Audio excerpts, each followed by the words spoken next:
বুয়েটে চান্স পাওয়ার জন্য প্রচুর পড়তে হবে, প্রচুর মানে গাধার মতো পড়তে হবে। আমি যখন অ্যাডমিশন সিজনে লাস্ট 3 মাস তখন গাধার মতো পড়ছি।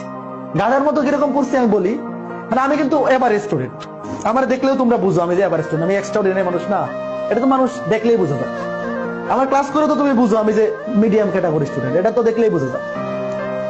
তো আমি অ্যাডমিশন টাইমে মানে ধরো এসএসসি লাইফে কিরকম হইতো, এসএসসি লাইফে হচ্ছে বাপ সামনে বসে আছে, মা দেখতেছে আমিও পড়তেছি, বাপ চলে গেছে আমি পড়া শেষ। আর এইচএসসি অ্যাডমিশন টাইমে 3 মাস লাস্টের 2 মাস এরকম হয়েছে যে আমার বাবা বলতেছে আর পড়া লাগবে না, আজকে পড়া লাগবে না, ঘুমাই যাও। তো যেই দিন থেকে তোমার এরকম হবে যে তোমার পড়াশোনা দেখা তোমার বাবা মা টেনশন করতেছে যে এমনি পড়লে তো আধা পাগল হয়ে যাবে, এমনি যদি এইভাবে পড়তে থাকে তাহলে তো আধা পাগল হয়ে যাবে, যখন তোমার বাবা মা এসে বলবে আজকে আর পড়া লাগবে না, ঘুমাবে, তখন তুমি বুঝবা যে তোমার বুয়েটে চান্স পাওয়ার মতো, তোমার বুয়েটে চান্স পাওয়ার মতো একটা প্রিপারেশন হয়েছে।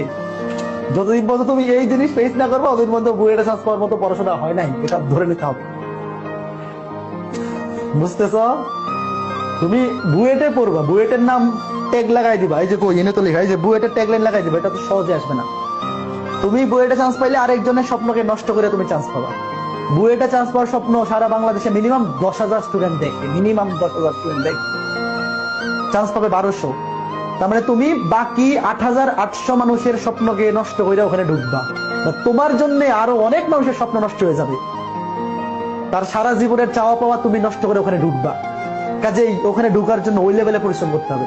সৃষ্টিকর্তা যদি দেখে তুমি ওই লেভেলের পরিশ্রম করতেছো তাইলেই তোমার ওখানে ঢুকাবে, নাহলে তোমার ঢুকাবে না। আন্দাজি না পইরা সারাদিন ঘুরাঘুরি করে কেউ বুয়েটে চান্স পায় না। যে বুয়েটে ফার্স্ট হয় সেও যদি গড গিফটেড ট্যালেন্ট হয় তাও সে ওই লেভেলে পরিশ্রম করে চান্স পায়। কাজেই তুমি 8,800 মানুষের স্বপ্নকে নষ্ট করে যে সিটটা তুমি পাবা, অবশ্যই তুমি যদি ওই লেভেলের পরিশ্রমী না হও, সৃষ্টিকর্তাও চাইবে না যে একটা অপরিশ্রমী মানুষ এখানে ঢুকে যাক, তাই না?